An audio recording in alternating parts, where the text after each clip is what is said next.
This salad is amazing.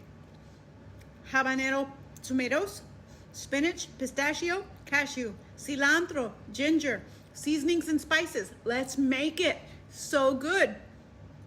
Vegan, plant-based. Let's do it. This salad is pretty darn ridiculously easy. I'm going to take some tomatoes and roast them in habanero and smoked salt.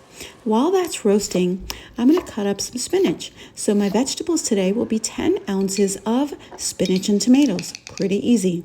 Next, I'm going to grab my seasonings, ginger, cilantro, garlic, get them in my blender. The base for my dressing will be hummus, as I have been doing, and I've got my peanuts for my protein source, and we will add to this a little bit of nutritional yeast as well as some water to thin this out. Don't worry, it'll still be creamy.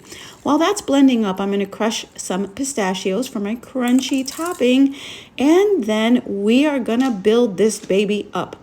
Spinach, tomatoes, your dressing nice and creamy. And that is it. It is the simplest salad, and it's got everything that I need for my journey. Might I add, she's pretty gorgeous, isn't she? And very yummy. Enjoy. If you make it, tag me.